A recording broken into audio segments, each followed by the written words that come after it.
Gosto muito do que estás a ouvir. A propósito, desculpa lá estar a interromper, mas já és cliente Iberdrola?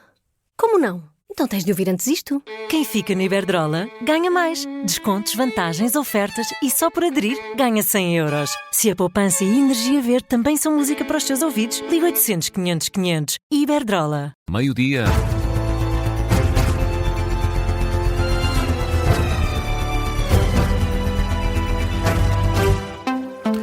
Está a começar o Jornal do Meio-Dia com a edição do Miguel Videira. Miguel, os efeitos do mau tempo já se fazem sentir. Uma parte do telhado da estação de comboios de Santa Apolónia, em Lisboa, ficou destruída.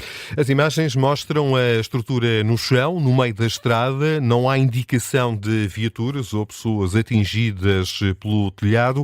O Observador tem já uma equipa de reportagem a caminho do local. O país está hoje sob aviso amarelo por causa da chuva e vento intensos. A Proteção Civil faz daqui a pouco um ponto de situação sobre o mau tempo em Portugal continental e também no arquipélago da Madeira. É uma situação que vamos, obviamente, continuar a acompanhar aqui na Rádio Observador. E negociações, aliás, vamos agora às negociações com os sindicatos da administração pública. O Governo está disposto a melhorar a proposta de aumento do subsídio de refeição dos trabalhadores do Estado. Disso mesmo deram conta os representantes da FESAP, a Frente Sindical da Administração Pública, à saída da reunião no Ministério das Finanças. A proposta anterior previa um aumento de 10 cêntimos. Seguimos ao encontro da jornalista do Observador, Nadine Soares, que acompanha mais esta ronda negocial. Nadine, qual é o novo valor proposto pelo Governo? Não há valores em cima da mesa. É importante recordar que a proposta anterior do Governo passava por aumentar 10 cêntimos por dia o subsídio de alimentação da função pública e seria relativo ao ano de 2027. Ora, agora o que sabemos depois desta reunião, o Governo, isto de acordo com o dirigente da FESAP, José Abrão, mostrou abertura para aumentar esse valor para mais de 10 cêntimos, mas, como dizia, não se sabe o valor exato da proposta do Governo. Não há uma proposta que não seja aquela que já nos entregaram, a última. Era para 27, passou para 26. Esperamos que os 10 cêntimos possam claramente ser superiores àquilo que nos apresentaram, por ridículo que era, já que o último aumento que tivemos foi justamente em 2023. São as declarações de José Abrão, da FESAP, aos jornalistas aqui no Ministério das Finanças e, por isso, outra reunião vai ser agendada para continuar a discutir outros pontos importantes para os sindicatos e para tentar, então, saber qual é esse valor final de proposta do Governo. A FESAP, que admite, por integrar a central sindical, o GT, que vai participar na greve geral marcada para 11 de dezembro, os trabalhadores, pelos direitos dos trabalhadores, uma greve que relembro que tem sido bastante contestada pelo Primeiro-Ministro e também pela Ministra do Trabalho, que dizem ser incompreensível, tendo em conta que estas negociações estão a decorrer. Ora, José Abrão atira ao Governo que, como dizia, tem vindo a contestar a marcação desta greve. O que está previsto em alteração ao Código de Trabalho é, como nós conhecemos, dizemos claramente não, como também trabalhadores da administração pública, porque não é só para o público ou só para o privado, é para os trabalhadores deste país que querem ser dignificados, querem ser respeitados, querem ser tratados com dignidade e temos até por vezes dificuldades em perceber porque é que neste momento em que se devia estar a discutir o Orçamento de Estado, aquilo que seriam os benefícios para os trabalhadores e para o país, alguém propõe uma alteração extemporânea à legislação laboral e agora vem responsabilizar as organizações sindicais porque eventualmente estarão a servir o A, o B ou o C ou o D. A crítica deixada por José Abrão no final desta reunião, para já uma manhã sem acordo em matéria de aumentos de ajuda de custos e subsídios da função pública, neste momento está a ser ouvida a Frente Sindical, falta depois ouvir também a Frente Comum para terminar esta ronda de negociações aqui esta manhã no Ministério das Finanças. Com essa novidade, a abertura do Governo para aumentar o valor do subsídio de refeição dos trabalhadores do Estado, a última proposta apontava para uma subida de 10 cêntimos, não sabe qual o novo valor proposto pelo Executivo, mas a FESAP dá conta dessa abertura por parte do Governo. E o vereador da CDU em Lisboa, João Ferreira, considera que o anteprojeto do pacote laboral apresentado pelo Governo vai contribuir para aumentar a precariedade. João Ferreira foi convidado esta manhã aqui na Rádio Observador, no programa Comissão de Inquérito. O dirigente comunista lamenta que se esteja a discutir mais a greve geral do próximo dia 11 de dezembro do que propriamente as alterações ao Código do Trabalho que motivam a paralisação convocada pela CGT CGTP e pela UGT. Seria de esperar que houvesse um debate, um conhecimento num espaço público mediático do que é que estamos a falar. Agora, nós estamos a correr o risco de entrar noutro momento em que de repente é marcada uma greve por causa deste pacote laboral e em vez de falarmos do pacote, estamos a falar só da greve. Se justifica, se não justifica. Ora, não é possível responder a isso sem falar no conteúdo do pacote.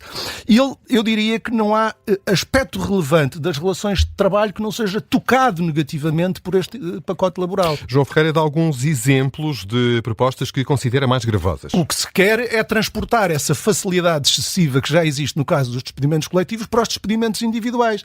A questão da precariedade, que está hoje já muito generalizada a vários setores, sobretudo nos mais jovens, quando deviam até gozar de uma proteção especial. É isso que diz, curiosamente, a Constituição em relação aos jovens, que devem ter uma proteção especial no acesso ao emprego. Ora, a legislação laboral virou esse princípio de pernas para o ar. E este pacote laboral quer generalizar aquilo que hoje acontece para esta camada de trabalhadores a todos os trabalhadores. O Governo ainda está a negociar em concertação social estas alterações à legislação laboral, um pacote de alterações que motivou a greve geral convocada pela CGTP e UGT para o próximo dia 11 de dezembro. E o Conselho de Arbitragem faz um balanço positivo das primeiras 10 jornadas das ligas profissionais. Terminou há pouco a conferência de imprensa do Conselho de Arbitragem. Foram analisados mais de 1.300 lances, com uma taxa de cerca de 97%, um indicador revelado durante esta conferência de imprensa, numa altura em que arbitragens têm estado a ferro e fogo por causa das críticas de diversos clubes à atuação dos homens do apito. Rumamos em direto até à Federação, é lá que está o João Lourenço. João, o balanço da arbitragem é positivo? É positivo, mas ainda assim o Conselho de Arbitragem, neste caso liderado por Luciano Gonçalves e também pelo diretor técnico Duarte Gomes, não deixam de responder a alguns dos episódios que estão a marcar, pelo menos as últimas semanas, no futebol português. Uma das frases que marca esta conferência de imprensa já foi na sessão, no período de perguntas e respostas aos jornalistas, quando Luciano Gonçalves, questionado sobre aquilo que consta do relatório da equipa de arbitragem no jogo entre o Benfica e o Casa Pia, onde se pode ler que Mário Branco diz que iria rebentar com os árbitros. Isto é uma situação presente no relatório de jogo. Ora, Luciano Gonçalves diz que, e passo a citar novamente, aqui ninguém rebenta ninguém. Já quanto às últimas ações dos árbitros em partidas da Primeira Liga, Duarte Gomes explica que os árbitros podem errar em questões como distrações e também alguns enganos que os próprios jogadores tentam efetivar nas equipas de arbitragem, e diz mesmo que é um trabalho em termos emocionais que o Conselho de Arbitragem tem que fazer com os árbitros. Referiu também, e tendo em conta as últimas indicações acerca do jogo do Sporting frente ao Santa Clara, diz que na equipa de arbitragem, neste caso no Conselho de Arbitragem, não há jarras, mas sim há penalizações no momento, até porque as equipas de arbitragem são acompanhadas aos estádios por uma equipa de análise, que são logo quase como brifados no final da partida. Luciano Gonçalves refere também que os árbitros não são nomeados, mas sim protegidos quando na jornada transata cometem algum tipo de erro. Foi uma conferência de imprensa de quase uma hora, onde os árbitros revelam que vai ser apresentada em janeiro um plano nacional de arbitragem, e Luciano Gonçalves classifica este documento como a Bíblia dos árbitros para os próximos 12 anos. Revelou também que irá haver um novo estágio dos árbitros a 15 de novembro no Luso. João Lourenço, jornalista do Observador, que acompanhou esta conferência de imprensa do Conselho de Arbitragem da Federação Portuguesa de Futebol. Estiveram a ser analisadas as primeiras 10 jornadas do campeonato. O balanço, como ouvimos, é positivo, apesar de alguns reparos. Meio-dia 9, Miguel, antes da Realpolitik, que outras notícias marcam a atualidade? Está confirmado, a inflação abrandou mesmo em outubro. Dados do Instituto Nacional de Estatística, a inflação fixou-se nos 2,3%, menos 0,1 pontos percentuais, face à taxa verificada em setembro. Ora, e com a taxa de inflação de outubro fechada, já é possível apurar o valor limite da atualização das portagens para o próximo ano. Vão poder aumentar 2,3%. Miguel Videira e o Jornal do Meio-Dia.